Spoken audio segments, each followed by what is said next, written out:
पारा चढ़ता नजर आ रहा है। राज्य में सत्ताधारी गठबंधन की प्रमुख पार्टी जेएमएम ने निर्वाचन आयोग को चिट्ठी लिख करके राज्यसभा चुनाव में बीजेपी की तरफ से महागठबंधन के नेताओं पर दबाव बनाने, खरीद फरोख्त करने और प्रलोभन देने से जुड़ी आशंका जताई है। साथ ही ईडी, सीबीआई, खुफिया विभाग समेत तमाम एजेंसियों को सतर्क रहने की बात कही।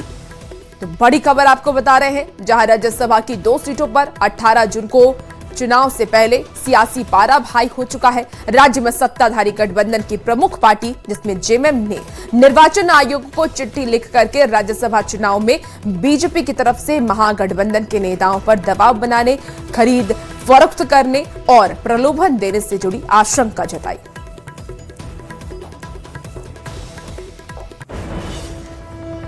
अब देखिए, जेएमएम के चुनाव आयोग को पत्र लिखे जाने पर सियासत तेज हो गई है। राज्यसभा सांसद दीपक प्रकाश ने कहा कि जेएमएम खुद को संविधान से ऊपर समझता है।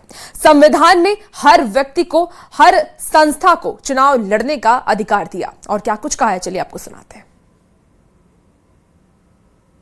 मोर्चा लोकतंत्र से ऊपर, संविधान से ऊपर, संविधान में हर व्यक्ति को, हर संस्था को चुनाव लड़ने का अधिकार है।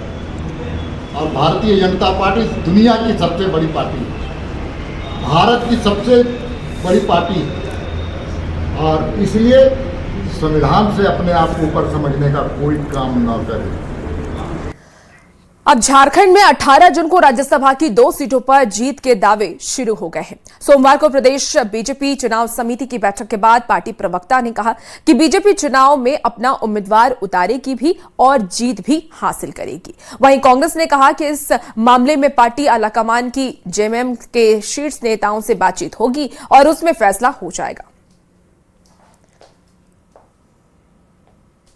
चुनाव की बात है तो इंतजार कीजिए। हमें लगता है कि प्रधानमंत्री जी का जो गुड गवर्नेंस है, गरीब कल्याण की योजनाएं हैं, उससे प्रभावित होकर भी कई जो हैं हमें वोट जो है वो मिलने की पूरी उम्मीद है। और दूसरी बात जो है, ये राज्यसभा का चुनाव बहुत टेक्निकल होता है। अगर सीधे तौर पर किसी को स्पष्ट रूप से 28 वोट नहीं आते हैं तो दूसरा प्रेफरेंस वोट जो है, सेकेंड प्रेफरेंस वोट, वो काउंट होता है। इंतजार कीजिए साहब, पिक्चर अभी बाकी है। देखिए, अब झारखंड मुक्ति मोर्चा से हमारा शीर्ष नेतृत्व बात करेगा। 8 जून से नामांकन है, अभी हमारे पास वक्त है, लेकिन संभावनाएं ये है कि जो भारतीय जनता पार्टी है उन्होंने घोषणा की है कि हम चुनाव लड़ेंगे। उनको ये भी बताना चाहिए कि उनके पास नंबर कहां से आएंगे। अब देखिए, झारखंड के मुख्यमंत्री हेमंत सोरेन आज भी समीक्षा बैठक करने वाले हैं। आज सीएम स्कूली शिक्षा एवं साक्षरता विभाग की समीक्षा बैठक करेंगे और यह समीक्षा बैठक 25 मई से शुरू हुई है। 11 जून तक ये बैठक जारी रहेगी। इस बैठक के दौरान विभागीय मंत्री और सचिव मौजूद रहेंगे। आपको बता दें कि समीक्षा बैठक के दौरान सीएम पुरानी योजनाओं पर चर्चा करेंगे, वहीं अधिकारियों को नया टास्क भी देने वाले हैं। तो CM Hemant Soren active mode में नजर आ रहे हैं। 25 जून से 11 जून तक वो अलग अलग विभागों के मंत्रियों के साथ, अधिकारियों के साथ बैठक करने वाले हैं। और आज की बात कर लें तो आज स्कूली शिक्षा एवं साक्षरता विभाग की समीक्षा बैठक करेंगे। ये समीक्षा बैठक 25 मई से शुरू हो चुकी है, जो कि 11 जून तक चलने वाली है। इस बैठक के दौरान विभागीय मंत्री और सचिव मौजूद रहने वाले हैं, जहां सीएम हेमंत सोरेन पुरानी योजनाओं पर चर्चा करेंगे और आने वाले वक्त में और कैसे इसमें विस्तार किया जाए उसको लेकर के भी कई टास्क अधिकारियों को दिया जाएगा। अब राज्य से एक और आपको बड़ी खबर बताते हैं, जहां मानवता की मिसाल पेश करने वाली एक तस्वीर सामने आई है। राजधानी में बच्ची के जन्म को लेकर के एक ट्रेन को रोक दिया गया। यह ट्रेन लोहरदगा से रांची आ रही थी, तभी चलती ट्रेन में गर्भवती महिला को अचानक से प्रसव पीड़ा शुरू हो गई और टांगर बसली स्टेशन पर करीब 25 मिनट के से ट्रेन को रोका गया। इस दौरान महिला ने बच्चे को जन्म दिया है। मौके पर रेलकर्मी, महिला यात्री और डॉक्टरों की मदद से सुरक्षा घेरा बनाया गया। साथ ही एम्बुलेंस के साथ डॉक्टर और नर्स भी मौके पर पहुंच गए। आपको बता दें कि महिला अपने पति के साथ लोहरदगा के बक्सीडिया से रांची आ रही थी। नवजात के जन्म के बाद महिला और बच्चा दोनों स्वस्थ और सुरक्षित है। तो ये बड़ी खबर आपको बता रहे हैं, तस्वीरें भी टीवी स्क्रीन पर। और गोड्डा के गांधीनगर के पास नेशनल हाईवे पर एक बड़ा हादसा हो गया। हाईवे पर एक ट्रक अनियंत्रित होकर के सड़क पर पलट गई। आपको बता दें कि देर रात करीब 3 से 4 के बीच ट्रक ड्राइवर को नींद आ गई थी, जिससे कि ट्रक अनियंत्रित हो गई और ड्राइवर जो है वो सो गया, जिस वजह से डिवाइडर तोड़ते हुए सड़क पर ट्रक पलट गया। ये तस्वीर भी आपको उस वक्त की ही दिखा रहे हैं। हादसा इतना ज्यादा जोरदार था कि ट्रक का अगला हिस्सा पूरी तरीके से क्षतिग्रस्त हो गया और इंजन ताला अलग हो गया। हादसे के बाद कुछ देर तक हाईवे पर जाम भी लगा रहा। वो उस हादसे के वक्त की आपको ये तस्वीर दिखा रहे हैं जहां ट्रक से इंजन अलग हो चुका है।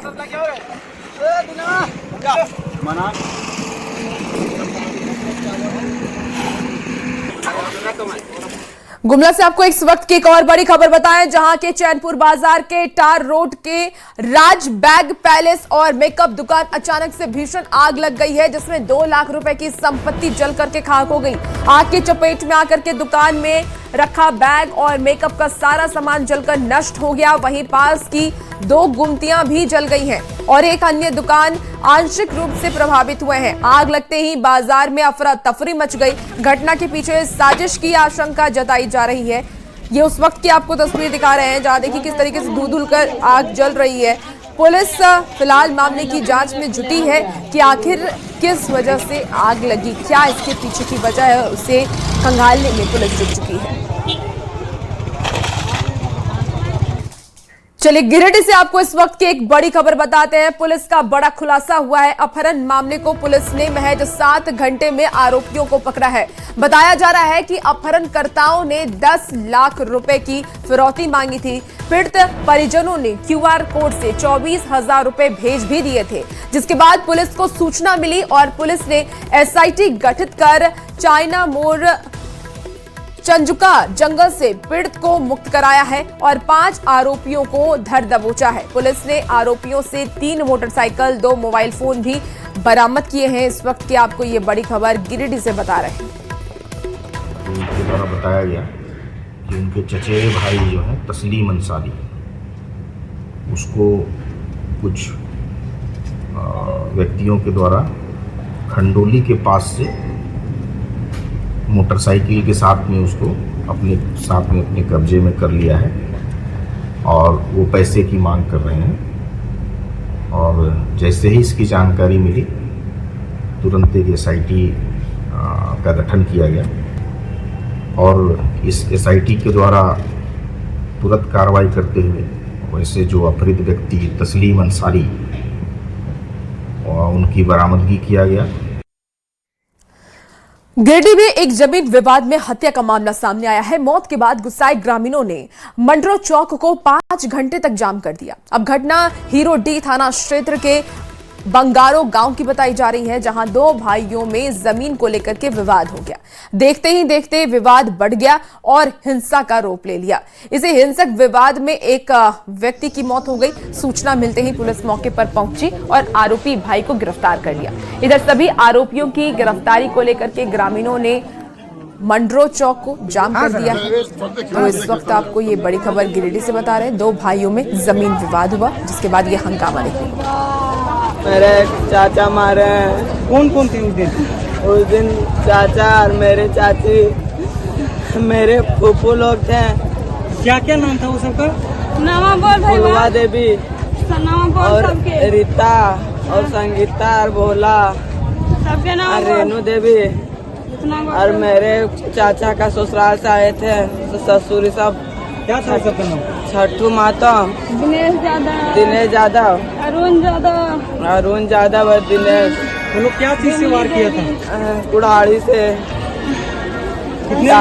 टांगी से मारे हैं। चलिए बोकारो से आपको इस वक्त की एक बड़ी खबर बताते हैं। दोहरे हत्याकांड में अदालत का बड़ा फैसला आया है। 2 दोषियों को सुनाई गई है उम्र कैद की सजा। दोनों पर 25-25 हजार रुपए का जुर्माना लगाया गया है। 2019 में हुई थी दोहरी हत्या। आम के पेड़ के विवाद में हुई थी हत्या। तो इस वक्त की आपको ये बड़ी खबर बोकारो से बता रहे हैं। दोहरे हत्याकांड में अदालत का बड़ा फैसला। 2 दोषियों को सुनाई गई उम्र कैद की सजा और दोनों को 25-25 हजार रुपए का जुर्माना भी उसके ऊपर लगाया गया।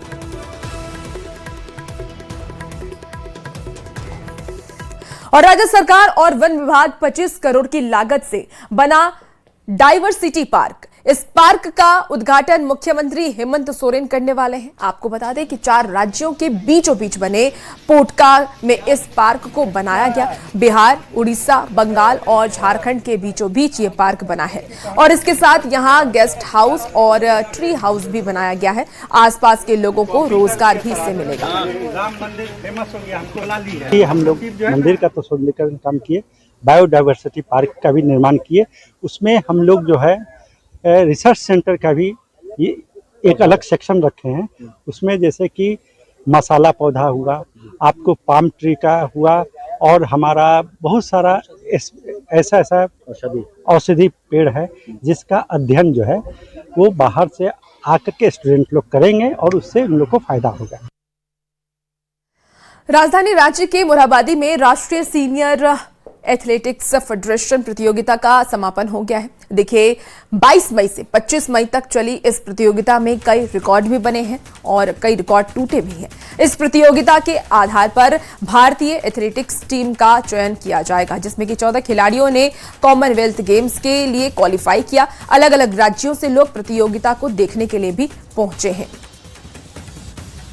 बिरसा मुंडा फुटबॉल स्टेडियम में राष्ट्रीय सीनियर एथलेटिक्स फेडरेशन प्रतियोगिता का समापन हो गया। कल शाम में यहां प्रतियोगिता का समापन हुआ।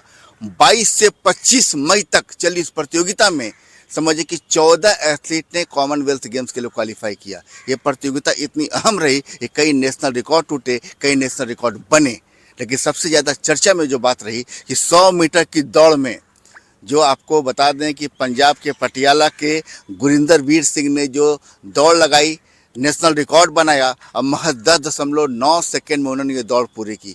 200 मीटर की बात करें तो अनिमेश कुजूर जो कि उड़ीसा के थे, उन्होंने नेशनल रिकॉर्ड बनाया। ये 22 से 25 मई के बीच तक वास्तव में ये कई नेशनल रिकॉर्ड का गवाह बना। यहाँ पर जो एक रौनक छाई रही और रौनक इस बात की गवाह है कि देश में, दुनिया में जहाँ भी आप कॉमनवेल्थ गेम्स में, अगर आने वाले ओलंपिक में अगर आप भारतीय एथलीट को गोल्ड जीतते हुए देखें, पदक जीतते हुए देखें, तो समझ जाइए उसमें रांची का ही योगदान रहा है, क्योंकि रांची में जो प्रतियोगिता हुई, खिलाड़ियों ने अपने टैलेंट को यहीं साबित किया और यहीं से क्वालिफाई भी किया। संजय कुमार सिन्हा, न्यूज़ 18, रांची। चलिए बात अब मौसम की कर लेते हैं। तो देखिए, झारखंड में मानसून का प्रवेश 12 जून तक हो सकता है। मौसम विभाग के पूर्वानुमान के मुताबिक 26 से 30 मई के बीच केरल तट से मानसून टकराएगा, जिसके 10 से 12 दिन के बाद संथाल के रास्ते झारखंड में मानसून के दस्तक देने की संभावना भी है। हालांकि आपको बता दें कि आज 26 और 27 मई को रांची और आसपास के जिले में तेज आंधी और बारिश की चेतावनी जारी कर दी गई है, जिसको लेकर के रांची, गुमला, खूंटी और रामगढ़ में ऑरेंज अलर्ट भी जारी किया गया है। इस दौरान 40 से 50 किलोमीटर प्रति घंटे की रफ्तार से हवा भी चलेगी। इस बात की भी संभावना मौसम विभाग की तरफ से जताई गई। राजधानी रांची समेत कई जिलों को अब गर्मी से राहत मिलने जा रही है। मौसम विभाग के पूर्वानुमान के मुताबिक झारखंड में मानसून का प्रवेश 12 जून तक हो सकता है। और बता दें कि केरला में 36 से 30 मई के बीच केरल में मानसून दस्तक देगा। लेकिन केरल से मानसून को झारखंड पहुंचने में 10 से 12 दिन लगते हैं। ऐसे में एक अनुमानित तारीख जो है वो 12 जून की है कि 12 जून को झारखंड में मानसून संथाल के रास्ते प्रवेश करेगा। हर बार संथाल के रास्ते ही झारखंड में मानसून आता है, लेकिन बता दें कि फिलहाल आपको गर्मी से आज राजधानी रांची समेत आसपास के जिलों में राहत मिल सकती है, क्योंकि मौसम विभाग का यह भी पूर्वानुमान है कि आज और कल यानी 26 और 27 मई को रांची और आसपास के जिले खूंटी, रामगढ़, गुमला जैसे जिलों में आपको आंधी और बारिश का पूर्वानुमान बताया गया। यह भी बताया गया है कि वज्रपात के साथ साथ कहीं कहीं ओलावृष्टि भी हो सकती है। ऐसे में बता दें कि राजधानी रांची का पारा जो है पिछले 5 दिनों से 40 डिग्री के पार चल रहा है। तो वैसे में आज जो है शायद लोगों को जब मौसम करवट ले तो गर्मी से राहत मिले। 29 से यानी भले आपको झारखंड में मानसून जो है 12 जून से प्रवेश करे, लेकिन 29 मई से ही आपको बादल और बारिश वो आपको देखना शायद शुरू हो जाए, क्योंकि आपको संथाल के रास्ते मौसम आपको वहीं से दस्तक देगा, मानसून वहीं से दस्तक देगा। ऐसे में झारखंड में मौसम का मिजाज आपको शायद 29 मई से ही बदलता हुआ नजर आए। संजय कुमार सिन्हा, न्यूज़ 18, रांची। दुमका के गोपी कांदर प्रखंड के नमोडी गांव का पहाड़िया टोला पानी का संकट यहां पर बना हुआ है। इलाके में करीब 22 परिवार रहते हैं। 2 सोलर जल मीनार, 2 चापाकल जो है वो सालों से खराब पड़े हुए हैं। पिछले 2 सालों से सोलर टंकी भी खराब पड़ी हुई है, जो कि 2022 में मुख्यमंत्री हेमंत सोरेन के निर्देश पर लगाई गई थी। इलाके के लोग कुएं के पानी पर निर्भर हैं, जिसका पानी स्वच्छ भी नहीं है। पानी पीने का तो बहुत समस्या है। सोलर टंकी भी खराब हो गया है और 1 किलोमीटर पहाड़ में नीचे उतर के पानी ले जाना पड़ता है। 2022 में हेमंत सोरेन के द्वारा सोलर टंकी बनाया गया था, तो उसमें अभी सोलर टंकी खराब पड़ा हुआ है। तो हम लोग का पानी मैंने 1 किलोमीटर दूर से हम लोग मैंने पुराना 1955 साल का कुआं ऐसे से हम लोग पानी ले जाके हम लोग अपना प्यास बुझाते हैं। अगली खबर आपको जामताड़ा से बताते हैं, जहां बरकुड़ी तक गांव की तस्वीरें सरकारी दावों की हकीकत बयां कर रही है। नाला प्रखंड के इस आदिवासी गांव में करीब 40 परिवार आज भी स्वच्छ पेयजल से वंचित हैं और गंदे गड्ढों से निकलने वाला जो मटमैला पानी होता है उसको पीने को मजबूर है। ग्रामीणों के मुताबिक हर घर नल जल योजना के तहत पाइपलाइन तो बिछाई गई, लेकिन आज तक घरों में जलापूर्ति शुरू नहीं हो पाई है। गांव के ज्यादातर चापाकल खराब या फिर दूषित पानी दे रहे हैं। भीषण गर्मी में महिलाएं और बच्चे 2 किलोमीटर दूर खेतों में बने गड्ढों से पानी लाकर इस्तेमाल कर रहे हैं और मजबूर है वो पानी लाने को। हालांकि मामला स्थानीय विधायक और विधानसभा स्पीकर तक पहुंच चुका है। उन्होंने मामले पर संज्ञान लेते हुए सभी चापाकलों को तुरंत सही करने के निर्देश भी जारी किए हैं। वहीं ग्रामीण स्थायी समाधान की मांग कर रहे हैं। থানা নালা আর আমাদের যে এখানে পাইপ লাইনটা দেওয়া হয়েছে মানে 1 বছর হয়ে গেছে, তার জন্য এখনো কোনো মানে নাই খো জলের মানে পুরো কষ্ট। জল আসে নাই, এখনো জল আসে নাই। তো আমরা সেই জন্য গেছিলাম একদিন ব্লক। কি বলেছে ব্লকে যে বলেছি যে আমাদের এখনো মানে জলের কোনো সুবিধা নাই, আমরা সেই জন্য এসেছিলাম। समस्या क्या है, ये खेती से यहाँ पर हम लोग कुआं से पानी निकाल रहे हैं। हाँ। ये एगो डुबा है, वहाँ से हम लोग पानी ले रहे हैं। महिला जो ले जा रहा है, हाँ, उससे हम लोग को समस्या है। तो हम लोग को मुखिया से बोल रहे हैं, तो मुखिया हम लोग को कान नहीं दे रहे हैं। तो हम लोग क्या करेंगे? मेरा गांव में समस्या पानी के समस्या है। अब 1 साल पहले जो पाइपलाइन बिछाया गया था वो पानी अभी तक कोई भी नहीं ठीक नहीं हुआ है। अभी तक पानी नहीं मिला है हमारे गांव में। तो 5-6 चापाकल है, वो चापाकल भी 3 गो चालू है। तो वो पानी भी आयरन पानी है, वो पानी हम पीने के लायक नहीं है। तो हम लोग झरना के पानी पीने पड़ते हैं। ये सब होने का काम है। हम तो प्रयास तो हम कर रहे हैं, लेकिन ये मेरा विभाग का नहीं है। हम यही बोल सकते, यही तो हम बार बार जो विभाग है, विभाग तो हम बाबा सूचना दे रहे हैं कि सब मेरा जितना पंचायत में अंतर्गत यही मेरा 3 टोला है। सिर्फ ये 3 टोला में पानी सप्लाई नहीं दे पा रहा है। यही हम सरकार से यही मांग करेंगे कि जल्द से जल्द अपना विभाग के द्वारा जो पानी का सप्लाई दे पाए। झारखंड में पेयजल सुविधाओं के लिए सरकार और प्रशासन लाख दावे करे, लेकिन इस वक्त जो तस्वीरें हम दिखाने वाले हैं ये पेयजल व्यवस्था की हकीकत को बयां करती है। हम इस वक्त मौजूद है जामताड़ा जिले के नाला प्रखंड अंतर्गत बड़ारामपुर पंचायत के बरकड़ी चौक गांव में। ये आदिवासी बहुल गांव है, जहां करीब 40 आदिवासी परिवार रहते हैं और 200 की आबादी है। लेकिन यहाँ पेयजल के लिए कोई ठोस व्यवस्था नहीं होने के कारण आप तस्वीरों में देख सकते हैं किस तरह खेत के डाड़ी में जो आदिवासी महिलाएं हैं वो यहाँ पर पानी निकालने को विवश है। दूषित पानी पीने को यहाँ पर विवश है। गांव में लगे 6 चापाकल में से 3 जो है वो दम तोड़ चुके हैं। वहीं 3 चापाकल जो है आयरन युक्त पानी देते हैं, जो पीने योग्य नहीं है, जिसके कारण यहाँ की महिलाएं पुरुष यहाँ पर खेत में 2 किलोमीटर का सफ़र कड़ी धूप के बीच तय कर यहाँ पर देखिए किस तरह से खेत के डाड़ी से पानी निकालने को मजबूर है। इसके लिए यहाँ पर देखिए पानी कम होने के बावजूद काफ़ी संख्या में महिलाओं की भीड़ यहाँ पर आप देख सकते हैं कि किस तरह से पानी काफ़ी परेशानी के बीच कड़ी धूप में ये लोग पानी पेयजल के लिए तरसने को विवश है। के बीच पेयजल संकट की ये तस्वीर काफी भयावह है। अब देखना यह होगा कि सरकार और प्रशासन इनकी मांगों पर कब संज्ञान लेता है और कब इनके पेयजल संकट दूर होती है। सुमन भट्टाचार्य, न्यूज 18, जामताड़ा। जमशेदपुर में अब 15 साल पुराने वाहनों पर जिला प्रशासन सख्त कार्रवाई करने वाला है। खासकर स्कूली वाहनों को लेकर के प्रशासन ने कड़ा रुख अपना लिया है। उपायुक्त ने निर्देश जारी करते हुए कहा कि छात्रों की सुरक्षा से किसी भी तरह का समझौता नहीं किया जाएगा। उन्होंने गर्मियों की छुट्टी में पुराने स्कूली वाहनों को बदलने की सख्त निर्देश दिए हैं। सामान्य निर्देश है, यहाँ खास करके स्कूल का वैन वगैरह ऐसे चल रहा है जो काफी पुराना है और बहुत सारे बच्चे उसमें जा रहे हैं जो तय नॉर्म से उससे अलग जा रहे हैं।